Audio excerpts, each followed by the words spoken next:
Astro TV அனுசிய நேயர்களுக்கு வணக்கம். உங்கள் ஜோதிடர் முருகேசன் பேசுகிறேன். இன்றைய வீடியோவில் மிதுன ராசிக்காரர்களுக்கு இந்த மே மாதத்துல என்னென்ன பலன்கள் நடக்க இருக்கிறது என இன்றைய வீடியோவில் நாம் பார்க்க இருக்கிறோம். தமிழுக்கு குரோதி வருடம் சித்திரை மாதம் 18ஆம் தேதி முதல் வைகாசி மாதம் 18ஆம் தேதி வரை, ஆங்கில தேதிக்கு மே மாதம் 1ஆம் தேதி முதல் 31ஆம் தேதி வரை. மிதுன ராசிக்காரர்களுக்கு இந்த மே மாத கிரக நிலவரங்களை பார்த்தோமானால், ராசிக்கு 4ஆம் இடத்திலே கேது, 9ஆம் இடத்துல சனி, 10ஆம் இடத்துல செவ்வாய் புதன் ராகு, 11ஆம் இடத்துல சூரியன் சுக்கிரன், 12ஆம் இடத்துல குரு சஞ்சரிக்கிறார்கள். அதே போல இந்த மாத கிரக பயிற்சிகளை பார்த்தோம்னா, மே மாதம் 1ஆம் தேதி விரயஸ்தானத்துல குரு பகவான் சஞ்சாரம் செய்திருக்கிறார். மே மாதம் 6ஆம் தேதி லாபஸ்தானத்துல புதன் பகவான் அமர இருக்கிறார். மே மாதம் 14ஆம் தேதி சூரியன் விரயஸ்தானத்துல அமர இருக்கிறார். அதே மே மாதம் 20ஆம் தேதி சுக்கிரன் பாத்தீங்கன்னா விரயஸ்தானத்துல ஆட்சி பலத்தோடு அமர இருக்கிறார். மே 24ஆம் தேதி விரயஸ்தானத்துல புதன் அமர இருக்கிறார். மே 31ஆம் தேதி லாபஸ்தானத்துல செவ்வாய் அமர இருக்கிறார். இதுதான் இந்த மாத கிரக பயிற்சிகள். இப்ப மிதுன ராசிக்காரர்களுக்கு இந்த மாதம் எப்படி இருக்கும்? உங்க ராசிக்கு அதிபதினு சொல்லக்கூடிய புதன் பகவான் கிட்டத்தட்ட 2 மாதத்திற்கு மேலாக பாருங்க நீச்ச நிலையில சஞ்சாரம் செய்து கொண்டிருக்கிறார் 10ஆம் இடத்துல. அதுவும் ராகுவை நோக்கி பயணித்துக் கொண்டிருக்கிறார். கிட்டத்தட்ட 2-3 மாதங்களாக மிதுன ராசிக்காரர்களுக்கு உடல் ரீதியாகவும் கொஞ்சம் பிரச்சனை இருந்திருக்கும், மன ரீதியாகவும் கொஞ்சம் குழப்பம் இருந்திருக்கும். நீங்க எந்த ஒரு காரியத்துல இருந்தாலும் அந்த காரியத்துல பாருங்க சரிவை பார்த்திருப்பீங்க, அந்த காரியத்துல உங்களுக்கு கஷ்டத்தை கொடுத்திருக்கும். அந்த அளவுக்கு பாத்தீங்கன்னா உங்க ராசிக்கு அதிபதி பாருங்க கோச்சாரத்துல ரொம்ப வீக்கா இருந்தார் கிட்டத்தட்ட 2-3 மாதங்களாக. இந்த மாதம் மே மாதம் 6ஆம் தேதிக்கு பிறகுதான் லாபஸ்தானத்துல அமர இருக்கிறார். அப்ப மே மாதம் 6 தேதிக்கு பிறகுதான் உங்களுக்கு புது விடிவு காலம் அப்படின்னு சொல்லலாம் மிதுனராசிக்காரர்களுக்கு. மே மாசம் 6 தேதிக்கு பிறகு மிதுனராசிக்காரர்களுக்கு தொட்டதெல்லாம் துலங்கும், வச்சதெல்லாம் விளங்கும். ஏன்னா உங்க ராசிக்கு அதிபதி லாபஸ்தானத்துல சஞ்சாரம் செய்திருக்கிறார். உங்க ஆசைகள் நிறைவேறும். எப்பன்னா மே மாசம் 6 தேதிக்கு பிறகு எதிர்பார்த்தது எல்லாமே நடக்கும். அப்ப கிட்டத்தட்ட 3 மாதமாக பல கஷ்டங்களை பார்த்திருப்பீங்க மிதுனராசிக்காரர்கள். ஏன்னா உங்க ராசிக்கு அதிபதி வீக்கா இருந்தார். முதல்ல நம்ம ராசிக்கு அதிபதி வீக்கா இருந்தாலே நம்ம மற்ற கிரகங்கள் பலமா இருந்தாலும் அதை நம்ம அனுபவிக்க முடியாத சூழ்நிலை கொடுத்து விடும். அப்ப உங்க ராசிக்கு அதிபதி இந்த மாதம் தாங்க மே மாசம் 6 தேதிக்கு பிறகுதான் நீச்ச நிலையிலிருந்து, அதாவது ராகுவை விட்டு விலகி லாபஸ்தானத்துல அமர இருக்கிறார். இது ஒரு மிகப்பெரிய சிறப்பு. அப்ப சில கஷ்டங்களுக்கு உங்களுக்கு விடிவு தெரியும், அதாவது விடை தெரியாத விஷயங்களுக்கு விடை தெரியும். ஏன் நமக்கு மட்டும் இவ்வளவு கஷ்டங்கள் அப்படின்னு ஒரு 2-3 மாசமாவே ஒரு குழப்பத்தில் இருந்திருப்பீங்க மிதுனராசிக்காரர்கள்.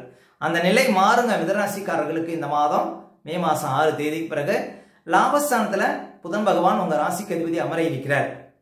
அப்ப உங்க கஷ்டங்கள் தீரும். 4ஆம் அதிபதி லாபஸ்தானத்தில் இருப்பது வண்டி வாகனம் சார்ந்த துறையில உங்களுக்கு அதிர்ஷ்டங்கள் ஏற்படும். 4ஆம் அதிபதி லாபஸ்தானத்தில் இருக்கிறதுனால வியாபாரம் சார்ந்த துறையில் இருப்பவங்களுக்கு அதிர்ஷ்டங்களை கொடுக்கும் அப்படின்னு சொல்லலாம். சரி, அப்ப உங்க ராசிக்கு அதிபதி இந்த மாதம் லாபஸ்தானத்தில் அமர்வது கஷ்டங்களுக்கு தீர்வு கிடைக்கும் அப்படின்னு சொல்ல முடியும். அதே போல சுக்கிரன் பாத்தீங்கன்னா மிதுன ராசிக்காரர்களுக்கு 5ஆம் அதிபதி, மேலும் 12ஆம் அதிபதி இந்த மாதம் பாத்தீங்கன்னா மாத ஆரம்பத்துல லாபஸ்தானத்தில் இருக்கிறார். பொதுவா சுக்கிரன் லாபஸ்தானத்தில் அமர்ந்து 5ஆம் இடத்தை பார்க்கிறார். பெற்ற பிள்ளைகளால் மகிழ்ச்சி அடைவீர்கள், பிள்ளைகளுக்கு இருந்த கஷ்டங்கள் மாறும். அதே போல சுக்கிரன் லாபஸ்தானத்தில் இருப்பது வண்டி வாகனம் சார்ந்த துறையில் இருப்பவங்களுக்கு அதிர்ஷ்டங்கள் உண்டு. ஜவுளி சார்ந்த துறையில் இருப்பவங்களுக்கு, கலைத்துறை சார்ந்த துறையில் இருப்பவங்களுக்குலாம் நல்ல அதிர்ஷ்டங்களை கொடுக்கும். அதே போல குழந்தை பாக்கம் இல்லாதவர்களுக்கு இந்த மாதத்திலிருந்து குழந்தை இருக்கக்கூடிய யோகத்தை கொடுக்கும். ஏன் அப்படின்னா 5ஆம் அதிபதி லாபஸ்தானத்திலிருந்து 5ஆம் இடத்தை பார்க்கிறார். என்ன சொல்ல போனா பணப்புழக்கம் அதிகரிக்கும். மேலும் பொதுவா எல்லா கிரகத்துக்குமே பாத்தீங்கன்னா 11ஆம் இடம் ஒரு சிறப்பான இடம். இந்த மாதம் சுக்கிரன் உங்களுக்கு மே மாசம் 20ஆம் தேதி வரையும் 11ஆம் இடத்துல லாபஸ்தானத்தில் இருக்கிறார். சுக்கிரன் தான் லட்சுமி அருளக்கூடிய ஒரு கிரகம். அப்புறம் பணம் சார்ந்த விஷயத்துல நல்ல அதிர்ஷ்டங்கள் உண்டு, நல்ல ஒரு தெளிவு கிடைக்கும், சில கஷ்டங்கள் தீரும் அப்படின்னு சொல்லலாம். அப்ப தொட்டதெல்லாம் லாபத்தில் முடியும், தொட்டதெல்லாம் அதிர்ஷ்டங்கள்ல முடியும். மிதுன ராசிக்காரர்களுக்கு சுக்கிரன் லாபஸ்தானத்தில் இருப்பது மிகப்பெரிய சிறப்புங்க. இன்னும் சொல்ல போனா மிதுன ராசிக்காரர்களுக்கு சுக்கிரன் யோகாதிபதிங்க, பூர்வ புண்ணியாதிபதி, 5ஆம் அதிபதி. மிதுன ராசிக்காரர்களுக்கு அதிக அதிர்ஷ்டத்தை கொடுக்கக்கூடியவர் சுக்கிரன் தான். அவர் லாபஸ்தானத்தில் இருக்கிறார். இது மிகப்பெரிய அதிர்ஷ்டம். மே மாசம் 20 தேதி பிறகு விரயஸ்தானத்தில் அமர இருக்கிறார். அப்ப மே மாசம் 20 தேதிக்கு பிறகு விரையாதிபதி விரயஸ்தானத்தில் அமர்வது சுப செலவுகள் ஏற்படும். உங்களுக்கு சகோதரிகள் இருந்தாங்கன்னா அவங்க வழியில உங்களுக்கு செலவுகள் வருவதற்கு வாய்ப்பு இருக்கு. அதே போல ஒரு வண்டி வாகனம் வச்சிருக்கீங்கன்னா பழைய வாகனத்தை கொடுத்து புதுசா வண்டி வாகனம் வாங்கலாம். சொத்து வகையில அதிர்ஷ்டங்கள் ஏற்படும். அதாவது கட்டி முடிக்கப்படாத வீட்டை கட்டி முடிக்கலாம், எழுதப்படாத இடத்தை எழுதாது. இது போன்ற சுப செலவுகளை செய்ய முடியும் மே மாசம் 20 தேதிக்கு பிறகு மிதனராசிக்காரர்கள். அதே போல சூரியனும் லாபஸ்தானத்தில் இருக்கிறார், தொட்டதெல்லாம் லாபங்க. மிதனராசிக்காரர்களுக்கு சூரியன் லாபஸ்தானத்தில் இருக்கிறது இந்த மாதம் சிறப்புங்க. மீண்டும் உங்களுக்கு சூரியன் லாபஸ்தானத்தில் உச்சம் பெறுவதற்கு 1 வருஷம் ஆகும். அப்ப சூரியனால உங்களுக்கு நல்ல அதிர்ஷ்டங்கள் உண்டு. மிதனராசிக்காரர்களுக்கு 3ஆம் அதிபதி லாபஸ்தானத்தில் இருக்கிறார்.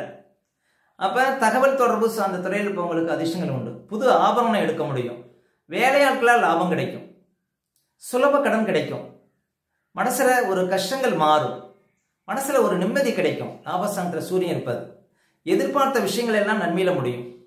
உங்களுடைய முயற்சிகள், முக்கியமா உங்களுடைய முயற்சிகள் கைகூடும், உங்களுடைய முயற்சிகள் வெற்றியில முடியும். ஏன்னா முயற்சி ஸ்தானாதிபதி லாபஸ்தானத்தில் உச்ச நிலையில் இருக்கிறார். நீங்க எந்த முயற்சி பண்ணாலும் அந்த முயற்சினால உங்களுக்கு வெற்றி கிடைக்கும். அதுவும் மே மாசம் 6 தேதி பிறகு செய்யக்கூடிய முயற்சிகள் கண்டிப்பாக வெற்றியில முடியுங்க மிதனராசிக்காரர்களுக்கு. அதே சூரிய விரயஸ்தானத்துக்கு வராரு இந்த மாதம். எப்பன்னு பாத்தீங்கன்னா மே மாசம் 14 தேதி பிறகு 3ஆம் அதிபதி விரயஸ்தானத்தில் அமர்றார். இது பாத்தீங்கன்னா கணவன் மனைவிக்குள்ள கொஞ்சம் சிக்கலை கொடுக்கும். கணவன் மனைவிக்குள்ள வீண் விவாதங்களை தவிர்க்கணும். சூரியன் விரயஸ்தானத்தில் இருக்கும்போது அரசாங்க விஷயத்துல கொஞ்சம் கவனமா இருக்கணும். அரசாங்க அதிகாரிகள்கிட்ட கவனமா நடந்துக்கணும். அரசாங்கத்தினால ஆக வேண்டிய காரியங்களை கொஞ்சம் தள்ளி போடலாம். மே மாசம் ஒரு 14 தேதிக்கு பிறகு உங்களுடைய தகப்பனாருக்கு ஏதாவது திடீர் செலவுகள் வருவதற்கு வாய்ப்பு இருக்கு. அதே போல வீட்டில் அழகு பொருள், ஆடம்பர பொருள் வச்சிருந்தீங்கன்னா கவனமா வச்சிருக்கணும். விலை உயர்ந்த செல்போன்கள்லாம் வச்சிருக்கீங்கன்னா ரொம்ப உஷாரா வச்சிருக்கணுங்க. மே மாசம் 14 தேதிக்கு பிறகு 3ஆம் அதிபதி விரயஸ்தானம் அமர்வது. ஓகே. அதே போல செவ்வாய் 10ஆம் இடத்துல இருக்கிறார். இப்ப மிதனராசிக்காரர்களுக்கு செவ்வாய் பாத்தீங்கன்னா 6க்கும் 11க்கும் அதிபதி. இன்னும் சொல்ல போனா 3, 11ல மிகச்சிறந்த பலன்களை கொடுக்கும். மேலும் 10ஆம் இடத்துல எந்த ஒரு கிரகமும் நன்மை செய்யும். 10ஆம் இடத்தில் பாவியேனும் இருக்க வேண்டும் அப்படிங்கிற ஒரு பழமொழிலாம் இருக்கு. அதே போல செவ்வாய் 11ஆம் அதிபதி, லாபாதிபதி 10ல் இருக்கிறார். அப்ப போலீஸ், ராணுவம், மருத்துவம் சார்ந்த துறையில் இருப்பவங்களுக்கு அதிர்ஷ்டங்கள் ஏற்படும். அதே போல சொத்து வகையில யோகங்கள் உண்டு. ஒரு சிலர் புதுசா ஏதாவது இடம் வாங்கக்கூடிய யோகத்தை கொடுக்கும். எப்படின்னா செவ்வாய் 4ஆம் இடத்தை நேரடியா பார்க்கிறார். தாயாருக்கு மட்டும் பாருங்க ஒரு சில கஷ்டங்கள் கொடுக்கும். மிதனராசிக்காரர்களுக்கு 6ஆம் அதிபதி 4ஆம் இடத்தை பார்க்கிறார். அப்ப 6ஆம் அதிபதி 4ஆம் இடத்தை பார்க்கறதுனால தாயார் ஆரோக்கியத்துல கவனம் செலுத்தணும், அவ்வளவுதான். மற்றபடி பாத்தீங்கன்னா உங்களுக்கு செவ்வாய் 10ஆம் இடத்துல இருப்பது தொழில ஒரு இணக்கம், தொழில ஒரு ஈடுபாடு, தொழில் மூலம் வளர்ச்சி, புதிய வேலை வாய்ப்புகள் தேடி வரும் அப்படின்னு சொல்லலாம் செவ்வாய் 10ஆம் இடத்துல இருப்பது. மேலும் குரு பகவான் பாத்தீங்கன்னா உங்களுக்கு விரயஸ்தானத்தில் இருக்கிறார்.